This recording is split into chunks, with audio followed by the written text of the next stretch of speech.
자, 오늘 주시는 말씀을 보겠습니다. 요한복음 15장 4절에서 7절 말씀입니다. 요한복음 15장 4절에서 7절 말씀을 함께 읽겠습니다. 다 같이 한 목소리로 읽으십시다. 내 안에 거하라, 나도 너희 안에 거하리라. 가지가 포도나무에 붙어 있지 아니하면 스스로 열매를 맺을 수 없음 같이 너희도 내 안에 있지 아니하면 그러하리라. 나는 포도나무요 너희는 가지라. 그가 내 안에 내가 그 안에 거하면 사람이 열매를 많이 맺나니 나를 떠나서는 너희가 아무것도 할 수 없습니다. 사람이 내 안에 거하지 아니하면 가지처럼 밖에 버려져 마르나니 사람들이 그것을 모아다가 불에 던져 사르느니라. 너희가 내 안에 거하고 내 말이 너희 안에 거하면 무엇이든지 원하는 대로 구하라. 그리하면 이루리라. 아멘.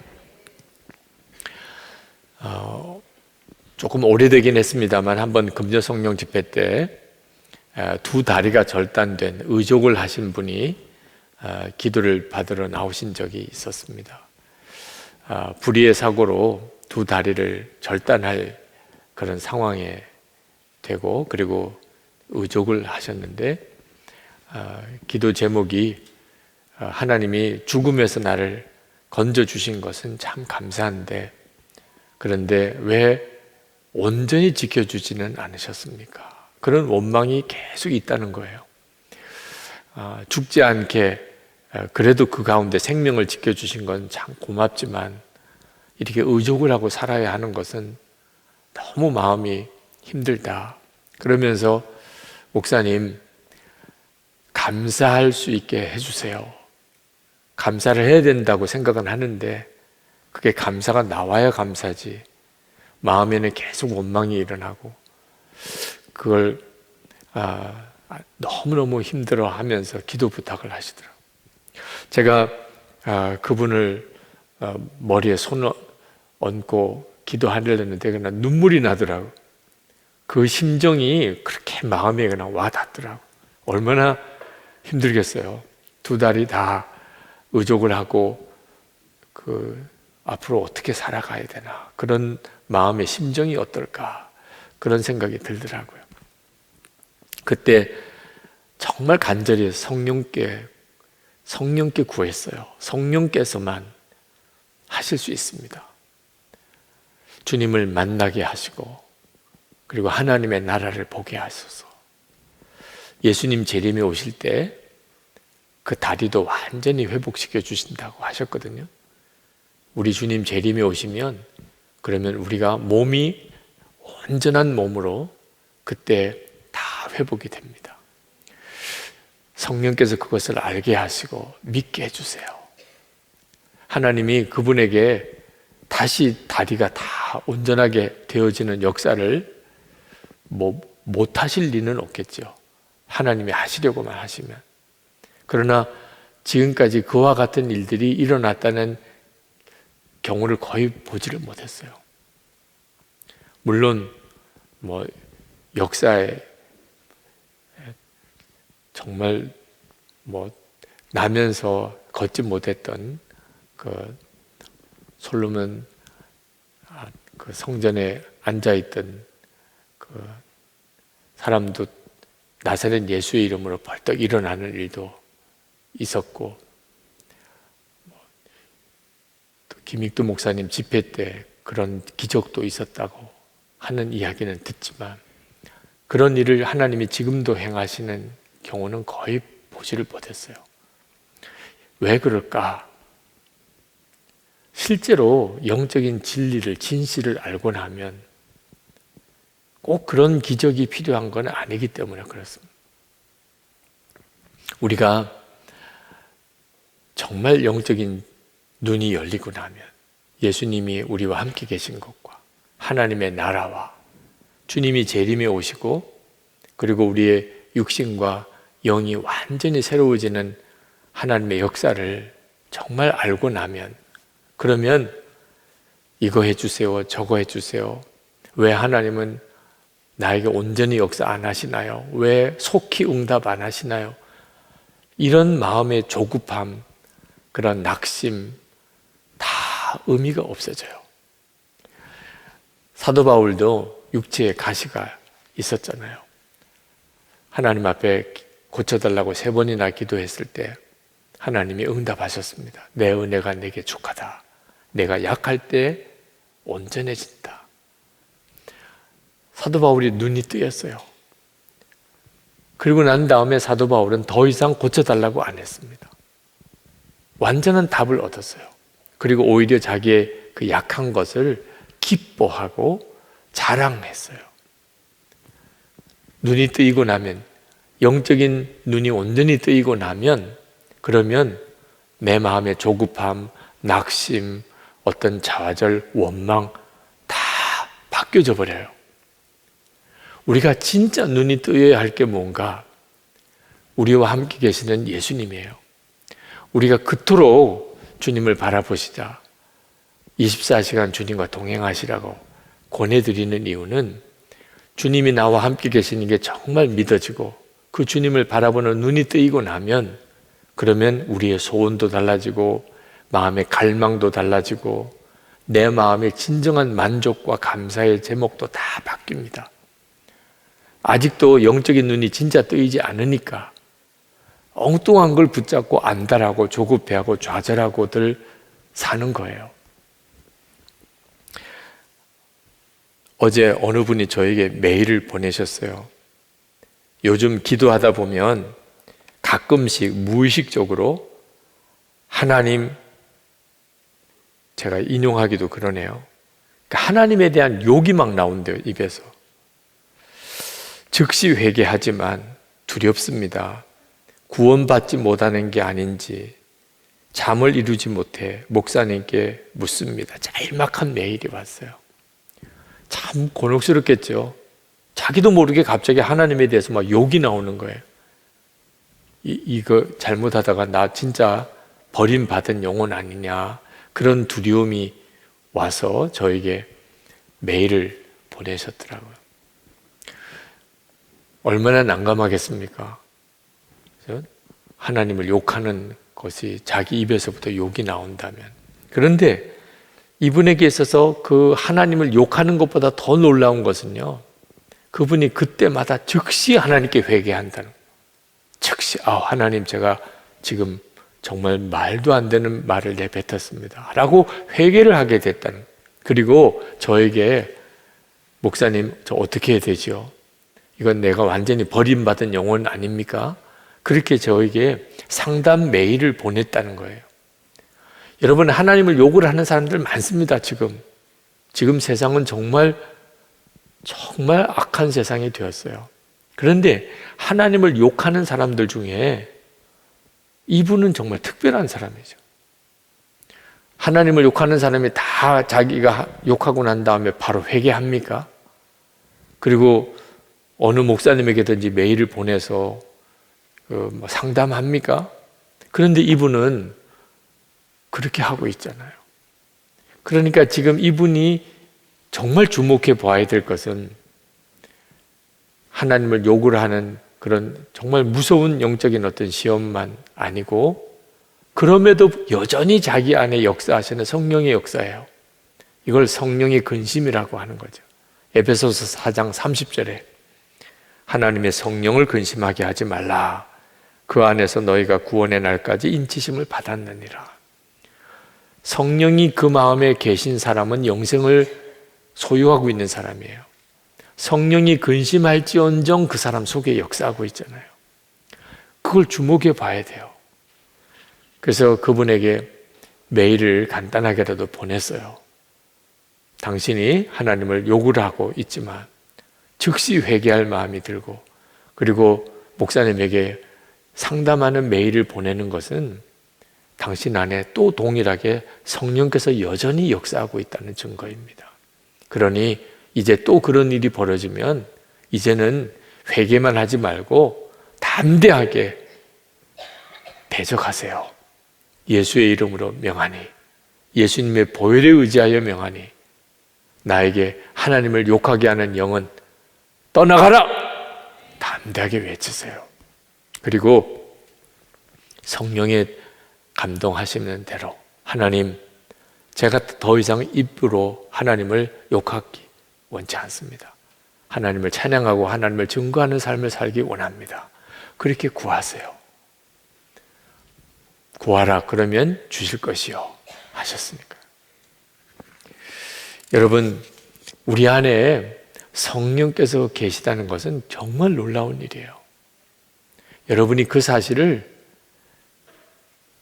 절대로 작게 생각하시면 안 됩니다. 성령께서 내 안에 역사하고, 그게 비록 근심일지라도 성령께서 역사하고 계시다.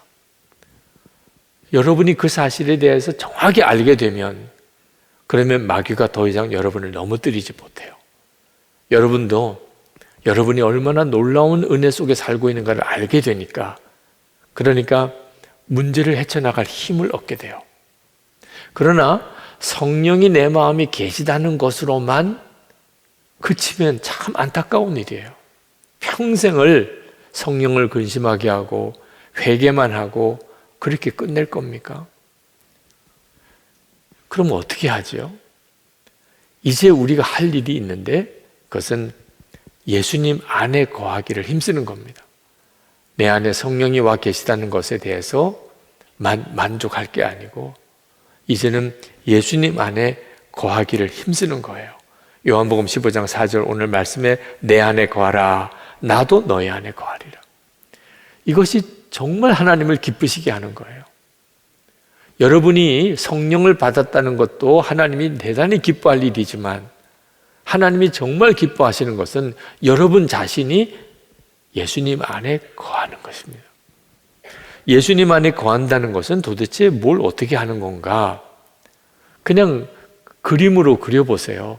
여러분이 예수님 안에 들어가요. 그 말은 무슨 뜻이죠? 이제는 예수님 마음대로의 인생을 살게 된다는 뜻입니다. 여러분의 의지, 여러분의 결심, 여러분의 계획 다 없어지죠. 여러분이 예수님 안에 들어갔으니까. 예수님이 가는데 뭐 여러분이 안 갈 수가 있나요? 예수님 안에 있는데. 예수님이 하시는데 여러분이 안 할 수가 있나요? 여러분은 이미 예수님 안에 있는데.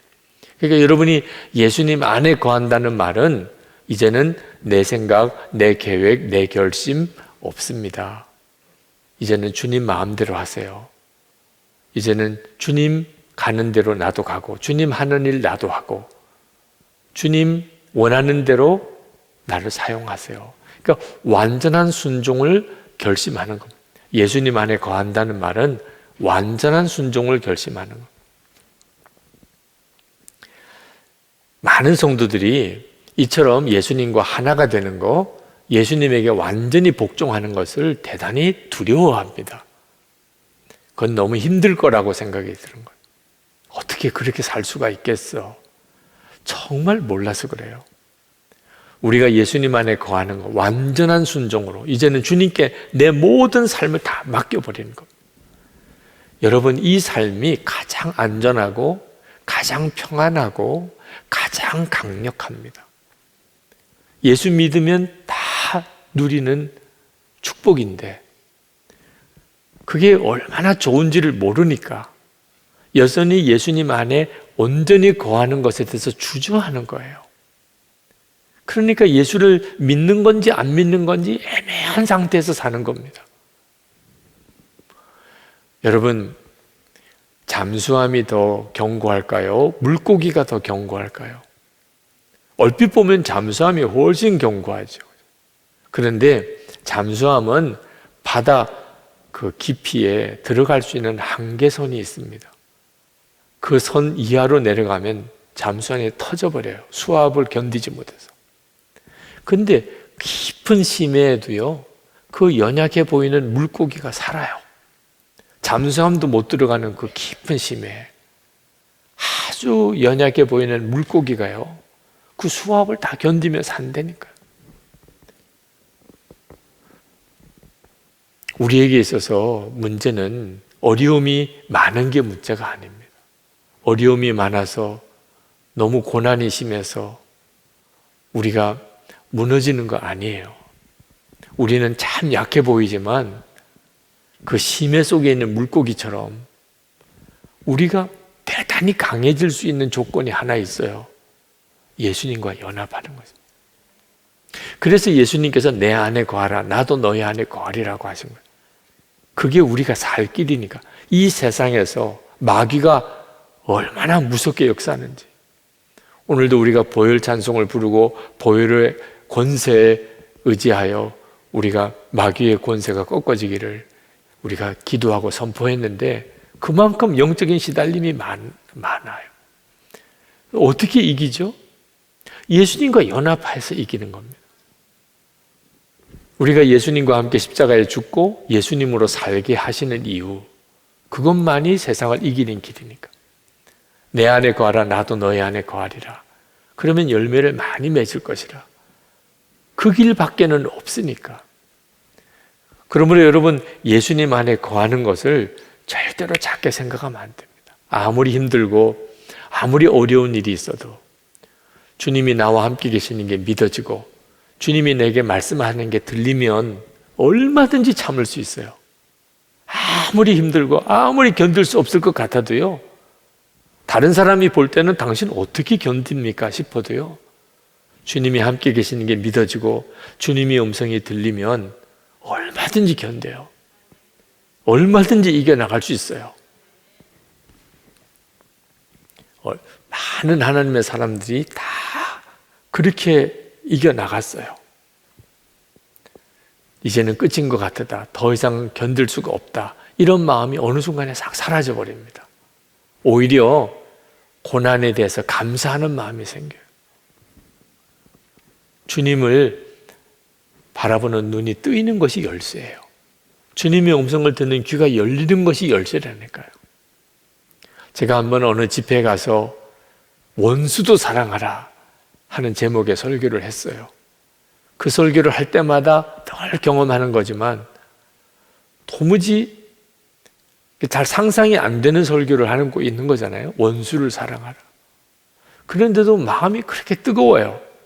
근데 설교를 끝내고 나면 다시 내가 진짜 잘 설교한 건가? 원수를 정말 사랑하는 게 가능하냐? 이런 생각이 또 확 들어와요. 숙소에 들어와서 내가 오늘 설교를 잘했나? 너무 교인들에게 너무 무리한 말씀을 전한 거 아닌가? 원수를 사랑할 수 있나? 그러면서 잠이 들었는데 깼어요. 1시 반 정도 됐어요. 그래서 새벽 기도 집회도 인도를 해야 되는데 더 자야 되는데 정신이 맑아졌어요. 다시 생각이 나는 거예요. 원수도 사랑할 수 있나? 정말 그럴 수 있나? 근데 그때 참 신기한 경험을 했습니다. 제게 무슨 원수가 있지는 않아요. 근데 원수가 있으면 어떤 심정일까 하는 것이 확 느껴지는 거예요. 마치 주님이 저에게 원수가 있는 사람의 심정이 어떤가를 경험하게 해주시는 것처럼, 얼마나 가슴이 떨리는지, 또 얼마나 두려운지, 원수가 있다는 게 이렇게 힘든 거구나. 원수가 있는 것 자체도 고통스러운데 그 원수를 사랑하기까지 해야 된다. 이건 불가능한 일이잖아. 그런 마음이 드는데 진짜 원수를 사랑하는 설교는 잘못 설교를 한 것 같더라고요. 새벽에서 나가가지고 그 교회 교인들에게 회개를 해야 될 어제 설교 제가 잘못했습니다. 정말 뭘 모르고 설교했습니다. 이렇게 해야 될 것 같은 느낌이 들더라고요. 근데 그때 주님께서 저에게 말씀하세요. 원수를 만날 때, 그런 일을 겪을 때, 그때마다 내가 원수를 어떻게 사랑할까? 원수를 사랑해야지. 그러면 못한다는 거예요. 원수를 사랑하는 것은 그렇게 해서 될 수 있는 일이 아니라. 언제만 가능하냐? 예수님 안에 완전히 나 자신을 맡겨버릴 때. 마음속에 순종할 건지 말 건지 이젠 더 이상 그 자체가 고민이 안 돼요. 왜?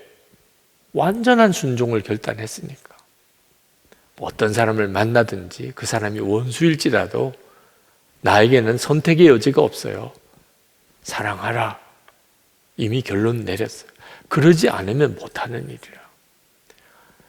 제가 자리에서 일어나서 다시 잤다가는 그거 잊어버릴 것 같더라고요. 그래서 그걸 썼어요. 원수도 사랑하는 건 어떻게 해서 사랑할 수 있나. 진짜 예수님께 나 자신의 삶을 완전히 맡길 때만 예수님과 온전히 하나가 되고 나는 죽고 예수로 살고 이제는 내게는 순종밖에 없어요. 일을 만날 때 그때마다 순종해야지 이게 아니고 나는 무조건 순종밖에 없어. 무슨 일을 만나든지 누구를 만나든지 나는 순종밖에 없는 사람만이 할 수 있는 일이라. 그래서 우리가 예수님 안에 거하는 것을 하나님이 기뻐하시는 거예요. 예수님 안에 거한 사람, 여러분이 지금 예수님 안에 거하여 있으면 주님이 너무 기뻐하세요. 왜냐하면 그 사람만이 하나님 뜻대로 살 수 있으니까. 근데 예수님 안에 거하지 않은 사람은 여전히 하나님이 보시기에는 너무너무 아슬아슬해요. 십자가의 속죄의 은혜를 깨달았을 때 너무 감격이 되지만 그것도 시간이 지나가면 시들해집니다. 성령의 불체험을 했을 때 그때는 세상이 완전히 다 달라진 것처럼 보여도 역시 시간이 지나가면 그것도 다 시들해져요. 나는 죽고 예수로 사는 십자가의 복음을 깨달았을 때 이제는 십자가는 완전히 이제는 다 알게 된 것 같아요. 그런데 또 시간이 지나가면 나는 안 죽었나 봐. 그런 참 기가 막힌 마음의 시험이 옵니다. 왜 그렇죠? 십자가의 속죄의 은혜, 성령의 체험, 나는 죽고 예수로 사는 십자가의 복음을 깨달은 것이 뭐가 아직까지 미진한 거지요? 예수님 안에 거하는 것이 아직까지 안 되면 그러면 결국은 다시 흔들려 버리게 돼요. 예수님 안에 거하지 못한 사람은 성경을 많이 알아도 실제로 그 성경 말씀대로 사라지지가 않습니다. 예수님 안에 거하지 않으면 하나님의 나라 영생 천국에 대해서 분명하게 내가 알고 있어도 여전히 성질 하나 안 바뀌어요. 예수 믿고 여러분도 다 경험하고 있는 거잖아요. 성경의 내용도 많이 알고 하나님의 나라도 믿고 영생 천국도 믿고 그런데도 성질은 그 성질. 왜 이렇지요? 예수님 안에 거하지 않으면 그러면 그렇게밖에 못 살게 되는 겁니다. 6절 말씀 요한복음 15장 6절에 사람이 내 안에 거하지 아니하면 가지처럼 밖에 버려져 마르나니 사람들이 그것을 모아다가 불에 던져 살려내리라. 성경을 많이 알아도 놀라운 성령 체험을 했어도 그가 다른 사람에게 성경을 가르칠 수 있는 사람까지 되어도 다 소용없어요. 내 안에 거하지 않으면 그러면 영적으로 다 메말라져 버립니다. 주님 안에 거하면 그러면 내가 그냥 주님 안에 거해요. 그러면 내 주변 사람, 가족들, 교우인들, 직장 동료들, 이웃집 사람들 다 힘을 얻습니다. 여러분 어떤 사람을 만나면 그냥 그 사람을 만난 것만 가지고도 은혜가 되는 사람이 있습니다. 그 사람하고 잠깐 대화를 한 것만 가지고도 내 마음이 확 시원해져요. 그 사람하고 이렇게 만나서 그분이 하는 이야기를 듣기만 해도 기도하고 싶어지고 성경 보고 싶어지고 모든 죄 다 청산하고 싶고 나도 좀 정말 성령에 충만한 삶을 살고 싶고 이런 분이 있어요. 그분이 어떤 분이죠? 주님 안에 거하는 분이에요. 주님 안에 거하는 분하고 만나면 그냥 내가 영적인 엄청난 힘을 얻어요. 그러니 여러분이 가족들을 위해서 해줄 수 있는 최고의 섬김이 여러분이 주님 안에 거하는 거예요. 여러분이 주님 안에 거하면 남편이, 아내가, 부모님, 자녀들이 그냥 다 영적인 힘을 얻어요. 여러분이 그냥 주님 안에 거하면 여러분의 속회 식구들이 다 은혜 받아요. 여러분이 주님 안에 늘 거하는 삶을 살면요, 다 예수 동행 일기도 잘 써요. 쓰고 싶어지니까 나도 좀 일기 써야 되겠어. 이런 마음이 그냥 생기게 되니까 여러분이 주님 안에 거하면 여러분 주변에 예수 믿고 싶은 사람들이 막 생겨나요. 세상에 이렇게 간단한 방법이 있다니까요. 주님 안에 거하는 것이 우리 하나님이 정말 기뻐하시는 거예요. 우리가 순종하면 우리도 예수님을 경험하게 돼요. 사도행전 5장 32절에 하나님께서 자기를 순종하는 사람들에게 주시는 성령이라고 그랬어요. 여러분이 정말 여러분 안에 성령 하나님이 계시고 역사하시는 것을 그냥 마음으로만 그러시겠지라고 생각하지 않고 실제로 그렇게 경험하고 싶으신 분. 오늘도 성령 집회 때 위에서 기도하면서 하나님, 오늘 저녁 성령 집회는 우리 주님의 극장입니다. 예수님께서 모든 각본을 쓰시고 예수님이 주인공이시고 예수님이 친히 역사하시고 그 문제로 정말 한참을 기도했어요. 저는 성령 집회 때마다 주님은 그 일을 행하신다고 정말 믿습니다. 그리고 지나고 나면 꼭 그런 일에 대한 간증을 들어요. 근데 어떻게 하면 우리가 그렇게 우리와 함께 계시는 주님의 역사를 생생히 볼 수 있을까요? 순종함에 있어요. 예수님 안에 온전히 거하는 자의 순종. 그러면 반드시 하나님의 역사를 경험하게 돼요. 초대교회 사도들은 복음을 전하다가 고난을 많이 받았습니다. 붙들려 가고 매를 맞고 엄청난 고난을 당했어요. 그런데도 그분들은 계속해서 복음을 전하는 삶을 살았어요. 이유는 뭐죠? 성령의 역사를 계속 경험하고 있었어요. 그러니까 고난을 당하는 것과 성령의 역사를 경험하는 것을 같이 놓고 보면 성령의 역사를 경험하는 게 훨씬 좋은 거예요. 그러니까 고난을 당하는 것이 아무렇지도 않게 여겨질 정도. 성령의 역사가 없이 고난만 당하면 감당할 수 있는 사람이 없어요. 우리가 온전히 주님께 순종하면 그것 때문에 겪어야 될 어려움도 있을 수 있어요. 그렇지만 비교할 수 없는 성령의 역사를 경험하게 돼요. 그래서 고난을 이기는 증인이 되는 거예요. 여러분, 이 시간에도 정말 주님께 완전히 여러분 자신을 드리는 결단을 꼭 해보세요. 주님, 제가 앞으로 어떤 일을 겪을지, 어떤 일을 만날지 모르지만 저는 무슨 상황이든지 주님께 순종합니다. 이미 주님께 나를 드렸으니까 주님이 하라는 대로, 주님이 가시는 대로 저는 온전히 순종합니다. 여러분이 그렇게 분명히 결단해 보세요. 그 점을 분명하게 하지 못하면 그러면 하나님의 은혜는 부족함이 없으신데도 여러분은 계속 뭔가 부족한 것이 있는 삶을 살게 돼요. 벌써 오래전 이야기입니다만 캐나다 몬트리올에 집회를 갔을 때 나 저녁에 말씀을 전하고 기도 받으시려고 하는 분들이 많으셔서 거의 자정이 될 때까지 안수 기도가 이어졌어요. 근데 그때 전도사님이 따로 계신 교회가 아니었기 때문에 목사님은 제 옆에서 기도를 도우시고 그러니까 교인들 기도 받으시러 오는 분들 이렇게 순서를 정해드리고 그 교인들을 이렇게 질서를 잡아주고 그 일을 어느 집사님이 하셨어요.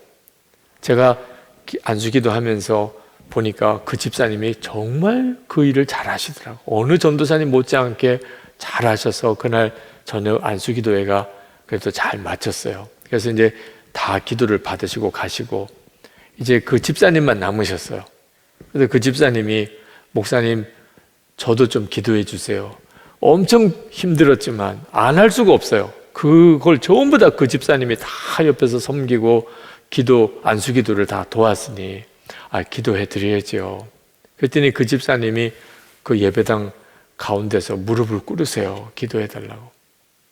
그래서 그 집사님 머리에 이렇게 손을 얹었는데 갑자기 너무 강하게 성령께서 제 마음을 이렇게 만지시는데 무슨 이유인지는 모르고 사정도 모르겠어요. 그냥 하나님께서 왜 나를 의심하느냐? 왜 나를 의심하느냐? 하십니다. 그런 마음이 확 드니까요. 그 집사님이 얼마나 통곡을 하고 우는지요. 그럼 왜 하나님이 나를 의심하느냐 하십니다. 그 집사님이 그렇게 열심히 잘 교회도 섬기고 그러시지만 마음이 아직도 해결되지 않은 게 뭐가 있었던 것 같아요. 자세하게 그 집사님의 사정을 듣지는 않았어요. 그 집사님, 펑펑 우는 집사님을 위해서 기도만 해드렸습니다. 주님이 하시도록, 주님과 사이에 막힌 게 풀어지도록. 많은 성도들이 주님과 사이에 완전한 순종을 드리지 못하는 어느 선이 있나 모양입니다. 여기까지는 할 수 있지만 더 이상은 못해요. 그런 게 있는 모양이에요. 오늘 이 밤에도 여러분 속에 하나님과 여러분 사이에 무언가 이렇게 막혀 있는 부분, 어느 정도의 거리를 두고 있는 부분, 해결돼야 돼요. 그러면 그 사람은 주님 앞에, 주님 안에 거하는 사람이 아닙니다. 아직도 주님과는 거리를 두고 있는 거예요. 주님을 안 믿는 건 아니에요. 주님께 순종도 하기는 해요. 어느 선까지는. 근데 완전히 주님 안에 거하지는 않아요. 주님이 너무 지나친 것을 말씀하시면 도망갈 생각. 네. 하여튼 그런 계산을 가지고 있는, 완전히 주님께 맡기지는 못하는, 바로 그것 때문에 하나님이 나에게도 모든 은혜를 다 부어주시지 못하시는 거예요. 저희 친아버님은 소천하시고 저희 양 아버님이 미국에 지금 생존해 계신데, 그 양 아버님은 저희에는 큰아버지이십니다. 호적상으로는 저희 부친이시지만 형제분이세요. 큰 아버님에게 자손이 없어서 제가 태어나자마자 아주 호적 입적을 그냥 큰아버지에게로 했습니다. 옛날이니까 그런 일이 가능했겠죠. 제가 아버님 만나서 들어보니까 그 형제분이, 남자분이 4분이 계셨대요. 그리고 이제 저에게는 고모님이 되시죠. 2분이 계셨는데, 2 형제 또 한 따님은 폐결핵으로 돌아가셨어요. 저희 큰아버님이 6.25 전쟁 때 인민군으로 강제 동원이 되셔서 저희 아버님은 국군이고 큰아버님은 인민군으로 6.25 전쟁 때 기가 막힌 정말 참 그런 처지가 됐었죠. 근데 큰아버님이 포로로 잡혀와서 거제도 수용소에서 계시다가 이제 국군 포로 때, 포로 그 석방 때 그때 풀려나셨어요. 그리고 부산에서 장사를 하시는데 꽤 사업을 잘 하셨습니다. 제 어린 시절에 큰아버님 댁에 가서 이렇게 지낸 때 보면은 꽤 잘 사셨다, 그런 느낌이 들었어요. 근데 어느 날 몸이 안 좋으셔가지고 병원에 갔더니 폐결핵이라는 진단을 받으셨어요. 그때 저희 아버님이 크게 낙심을 하셨던 거예요. 위로 형 2분이 폐결핵으로 돌아가시고 누이도 폐결핵으로 죽었어요. 아, 나도 죽는구나. 갑자기 그런 마음이 드셨던 거예요. 그래서 장사하던 거 다 정리하고 서울로 올라오시고, 그리고는 이제 죽을 날이 얼마 안 남았는데 그러시면서 그냥 매일 극장에 나가시고 그렇게 지내셨어요. 어느 날 그 교회에 부흥회가 있다고 그래서 부흥회에 참석을 했는데, 그 부흥 강사 목사님이 말씀을 전하시고, 여러분 중에 병든 사람을 위해서 기도해 드릴 테니까 나오시라. 그 당신이 폐결핵으로 죽을 날만 기다리고 있는 입장이니까 나가셨대요. 근데 그 부흥 강사님이 다 손을 얹고 기도를 이렇게 하시더니, 여러분 중에 죄가 있어서 병이 든 사람이 있습니다. 그렇게 말씀을 하는데 확 나를 향하여 하시는 말씀이구나. 정말 성령께서 깨우쳐 주신 거죠. 나를 향하여 하신 말씀입니다. 내가 지금 폐결핵으로 있는 것은 이것은 죄로 인하여 온 거구나. 그러면서 막 통의 자복이 일어난 거예요. 결혼하시기 전까지 그때 아버님의 지나는 삶 속에 그렇게 지었던 어떤 죄가 있으셨대요. 정확히 그게 어떤 건지는 말씀을 안 하시지만 어머니에게 그날 저녁에 집에 가서 여보, 내가 사실은 이런 죄를 지었어. 어머님도 참 기가 막히시지만 어떻게 해요? 우리 같이 하나님께 회개합시다. 그리고 목사님 찾아가서 또 그 지난날에 지은 죄지만 목사님 앞에 다 고백하고 또 목사님이 기도를 받고 그리고는 완전히 사람이 바뀌신 거예요. 그리고 성령 체험하고 기도문이 열리고 그리고 이제 장로로 섬기시다가 기도원을 하셨어요. 문경에 점천에 거기에 과수원 겸 기도원 원장을 하시고 섬기다가 미국에 가셔서도 기도원을 하시고 70세에 목사가 되셨어요. 성결교회 목사가 되셨습니다. 저희 부친의 이야기를 이렇게 가만히 들으면서 예수를 다 믿는 것 같아도 진짜 예수님 안에 완전히 거하지 못하는 상태에 있는 분들이 참 많다는 거예요. 그러니까 하나님의 은혜의 역사가 삶 속에 온전히 나타나지를 않는 겁니다. 예수님께서 내 안에 거하라 그렇게 말씀하시는 데는 까닭이 있어요. 예수님 안에 온전히 거하지 않는 삶을 여러분 언제까지나 살면 안 됩니다.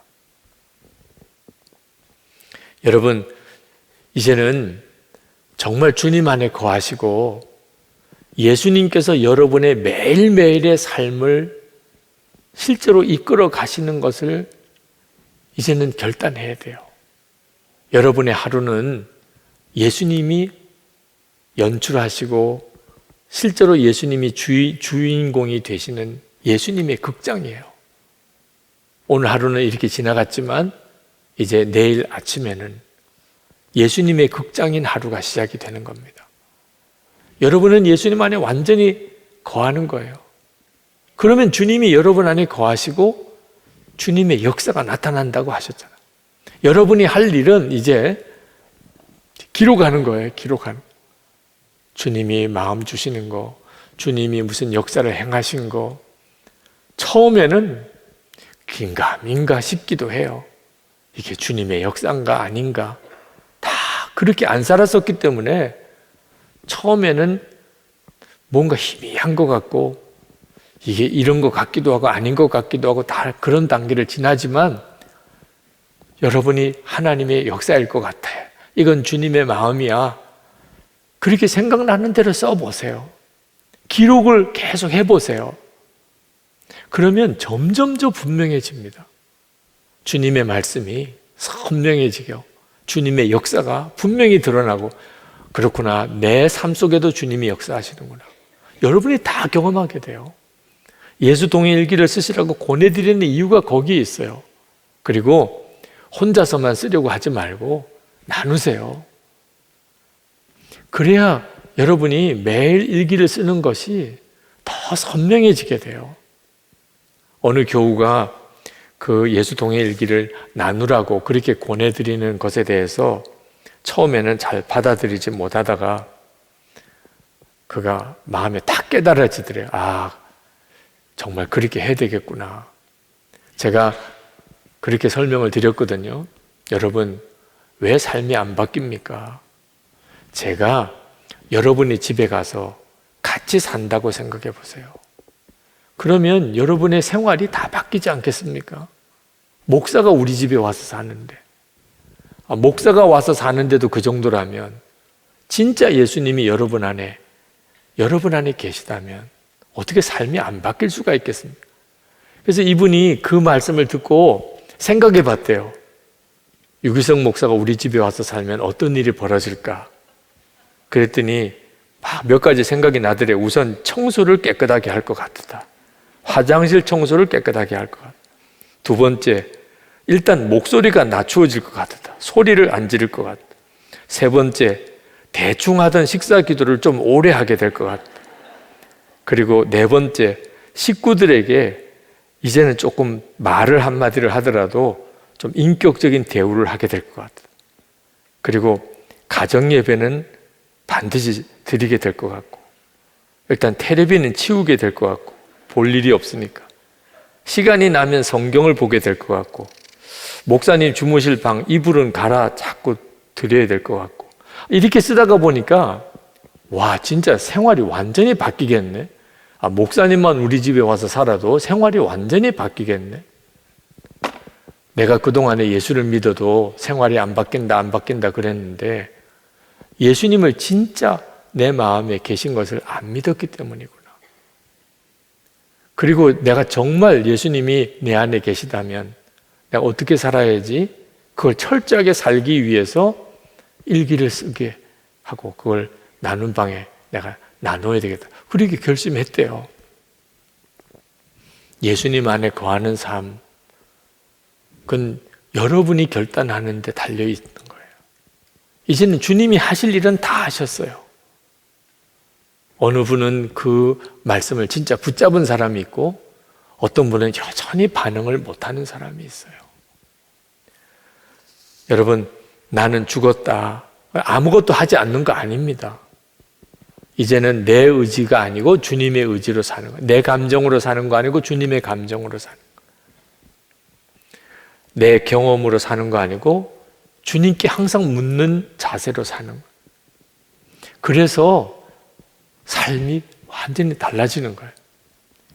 부동산 집을 지어서 분양하시는 교우가 요즘 같으면 뭐 집값이 계속 올라가는 때지만 한동안 분양이 안 돼서 이런 연립주택 같은데 참 힘들었던 때가 있었잖아요. 그때 그분이 이거 참 집은 지었는데 분양은 안 되고 어떻게 해야 될까 그렇게 고민하면서 새벽마다 와서 하나님 이거 분양 되게 해주세요. 빨리 이거 해결되게 해주세요. 그렇게 막 조르게 기도하다가 말씀이 마음에 오는데 넌 성공을 위해서 구하지 말고 의롭게 사는 것을 위해서 구하라. 내가 그동안 너무 돈하고만 살았구나. 내 문제가 이게 집 짓고 잘 파는 것만 아닌데 내 기도는 다 그 기도만 하는 거예요. 근데 그 순간에 마음에 무슨 생각이 딱 드냐면 그 분양 안 되는 집 한국에 오시는 선교사님들 1년 동안 안식년을 오시거나 그러시면 그분들 지낼 수 있는 집으로 내놓으면 되잖아. 그 생각이 막 번뜩 들더래요. 내가 왜 그 생각을 못했을까? 그래서 그분이 그 선교사님들을 위해서 집을 이렇게 내놓는 일을 하시게 됐어요. 여러분, 정말 주님은 놀라운 일을 하시는 분이세요. 지금도 여러분에게도 마찬가지고. 처음에 말씀을 전할 때 2다리 다 절단된 사고를 당한 의족을 하신 분 이야기를 드렸는데, 지난번 주일 설교 때도 말씀을 드렸던 안정규 선교사님, 케냐의 그 선교사님은 맹인이십니다. 그 선교사님이 아프리카로 선교하러 가실 때만 해도 그분은 아프리카를 뒤집으러 갔어요. 근데 가서 내가 뒤집혔다. 아프리카를 뒤집으러 갔다가 자기가 뒤집혔대요. 하나님 나를 써주세요. 그렇게 기도를 했는데 하나님의 응답은 내가 나를 써라. 하나님 내가 어떻게 하나님을 쓰나요? 완전한 순종이구나. 내가 하나님께 완전히 순종하는 자가 되면 내가 하나님을 쓸 수 있는 자가 되는 거. 주인이 종에게 모든 집의 열쇠를 맡길 때는 조건이 하나 있어요. 완전히 순종하는 종이면 열쇠 맡기죠. 그죠? 그렇구나. 내가 하나님께 완전히 순종하면 그러면 내가 하나님을 쓸 수 있겠구나. 그때부터 그 안정규 선교사님의 케냐에서의 사역은 엄청난 역사가 일어나요. 그분이 한국에 와서 이렇게 교회마다 찾아가서 선교 보고를 하면 자기가 아프리카에서 경험했던 하나님에 대해서 선교 보고를 하는데 교인들은 그런 거는 하나도 안 듣고 자기가 맹인인 것만 보고 너무 불쌍해한다. 그래서 제발 나 불쌍하게 여기지 말라고, 나 행복해요. 교인들이 자기를 불쌍하게 생각하는 게 너무 안타깝더라. 아니, 눈이 안 보이는 게 그렇게 불쌍하냐고.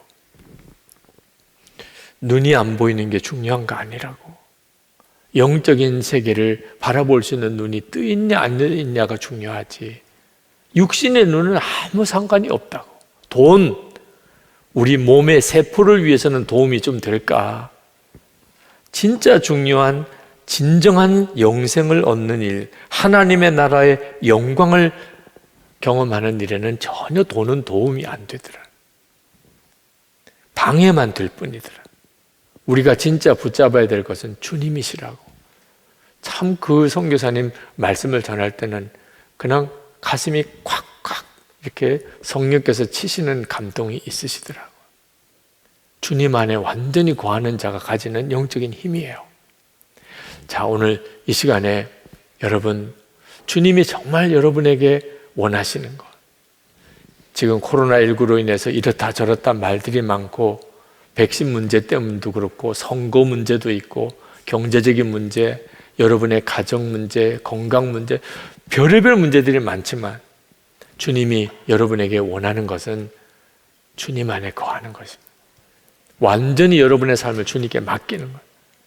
그 말은 이제는 순종만 하며 살겠다는, 주님 어떤 상황 어떤 문제가 만나도 저는 그냥 순종할 겁니다. 말씀만 하세요. 저에게 깨닫게만 하세요. 그러면 저는 순종합니다.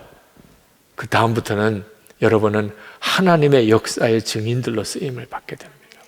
가장 쉬운 길이고 가장 편안하고 가장 강하고 가장 충만한 삶이에요. 우리 이 시간 찬양하고 기도합시다. 나의 안에 거하라. 우리 찬양합시다.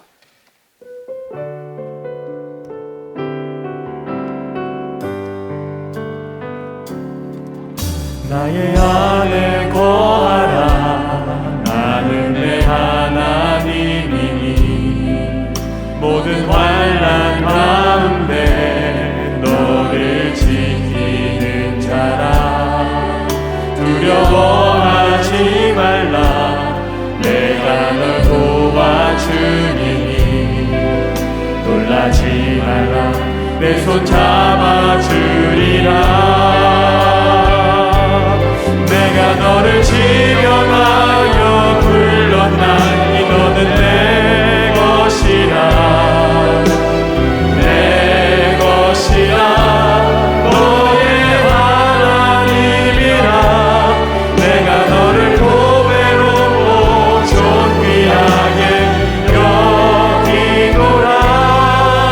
너를 사랑하는 내 여호와라. 내가 너를 지명하여 불렀나니 너는 내 것이라. 내 것이라. 너의 하나님이라. 내가 너를 보배롭고 존귀하게 여기노라. 너를 사랑하는 내 여호와라. 이 시간에 우리 기도할 때 하나님, 제가 힘들다, 불행하다, 속단하지 않겠습니다. 주님을 바라보는 눈을 뜨게 해주소서. 하나님의 나라를 보게 하소서. 그래서 정말 진정한 영적인 진실을 내가 분명하게 깨닫고 그리고 판단하게 해주소서. 우리 주님이 눈 열어주시기를, 주님이 함께 계시는 것을 분명히 알고 믿어지게 해주시기를 우리 다 같이 기도하겠습니다. 은혜와 사랑이 충만하신 하나님, 놀라우고도 크신 하나님, 은혜 위에 은혜를 더하신 하나님, 역사해 주시고 하나님, 하나님 은혜를 더하여 주시고 하나님 잡아주시기를 원합니다. 나의 주여, 나의 하나님, 나의 하나님, 그 은혜와 은혜를 더하여 주신 하나님, 이 시간에 주의 사모하는 성도들에게 하나님 주를 바라보는 눈을 열어주셔서 하나님의 나라를 바라보는 눈을 뜨게 하여 주옵소서. 하나님, 정말 진정한 진실이 무엇인지, 진리가 무엇인지, 하나님 그 눈이 분명하게 열리게 하여 주옵소서. 주 예수님, 주님이십니다. 주를 바라보는 눈을 분명히 뜨게 되기를 원합니다. 하나님 나를 분명히 바라보게 되기를 원합니다. 하나님 오늘도 사랑을 마음의 간절함, 마음의 그 간절함, 갈망, 하나님 마음의 소원, 하나님 간절 주님 앞에 나온 사랑하는 성도들 주여 들어주소서. 하나님 주의 은혜의 눈을 열어주소서. 주를 만나고 주님을 듣게 하시고 하나님 주께서 하나님 주의 영의 눈이 열리고 하나님의 귀가 열리게 하여 주시기를 원합니다. 살아계신 주님, 은혜의 주님, 주님을 더욱 주목하게 하여 주시기를 원합니다. 나의 하나님 그 가운데를 더하여 주셔서 하나님 더 놀라운 역사하시고 하나님 충만하게 하여 주옵소서.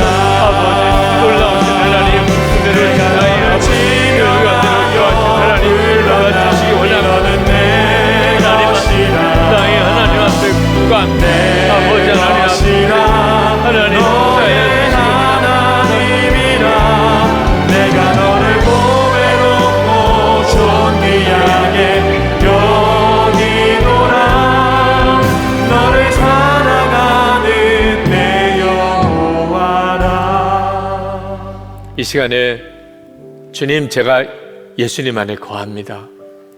저 자신을 완전히 주님께 다 드립니다. 이제는 완전한 순종으로만 살겠습니다. 주님, 더 이상 제 판단과 제 계획, 제 의지를 더 신뢰하지 않겠습니다. 이제는 주님께 나의 삶 전체를 맡기고 주님이 제 삶을 매일매일 주님의 극장이 되게 해 주옵소서. 주님의 작품이 되게 해 주옵소서. 이 시간 주님께, 여러분 자신을 주님께 온전히 드리는 기도를 하시기 바랍니다. 주님의 안에 온전히 거합니다. 완전한 순종을 주님께 약속합니다. 우리 주여 한번 부르짖고 기도합시다. 주여! 놀라운 나를 부르신 하나님, 때로시 떠나고 하나님 내 안에 나와 하나님과 수완 사랑하는 성도 하나님, 나의 하나님 주님의 손에 주님과 저의 주기를 원합니다. 놀라우신 나의 주 받아주소서. 오늘도 주님 앞에 하나님 드리는 기도를 받아주소서. 아버지 저들의 마음의 결심을 받아주소서. 하나님 오늘 저들의 마음의 묶임을 다 풀어주소서. 답답한 것도 다 풀어주소서. 하나님 은혜의 장벽도 다 무너지게 하소서. 하나님의 역사하심이 하나님 심장 가운데 흘러들어가게 하소서. 하나님 주님의 마음과 주님의 생각이 흘러들어가게 하소서. 하나님의 계획이 흘러들어가게 하소서. 하나님 역사가 흘러들어가게 하소서. 하나님의 일이 저들 심령 가운데 충만하게 임하게 하여 주옵소서.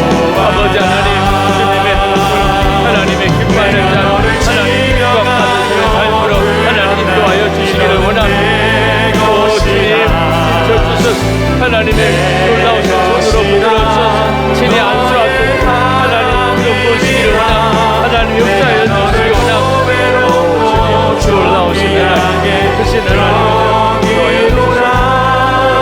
너를 사랑하는 내 여호와라. 우리 마지막으로 하나님께 기도할 때, 하나님 순종의 걸음을 걸을 때 주님을 더 알게 하소서. 주님께서 하신 일만 더욱 증거하게 해 주옵소서. 주님 이 시간에 저에게 말씀해 주시면 그 다음엔 순종밖에 없습니다. 이제는 주님께서 저를 사로잡아 주님이 원하시는 대로 쓰소서. 순종의 걸음을 통해 주님 더 알게 하시고 오직 주님만 증거하는 삶을 그렇게 살다가 주님 앞에 가게 해 주옵소서. 형편과 처지에 대해서 더 이상 판단하지 않겠습니다. 여러분의 삶을 이제는 완전히 주님께 드리십시오. 좋은 형편, 나쁜 형편이 따로 있지 않습니다. 주님을 증거하는 삶을 살았다면 가장 좋은 형편에 산 겁니다. 이제 우리 주여 3번 부르짖고 기도할 때 순종의 걸음을 시작합니다. 주님을 더 바라보고 더 만나게 되기를 오직 소원하시기를 바랍니다. 우리 다 같이 주여 3번 부르짖고 기도합시다. 주여! 주여! 주여!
가정이 완전히 새로워지게 하시고 오 주님 저들의 인생에 맡긴 것이 풀어지게 하시고 답답함이 해결되게 하시고 하나님 아까 두 번째가 떠나가게 하시고 하나님의 거룩하심이 놀랍게 임하게 하여 주시기를 원합니다.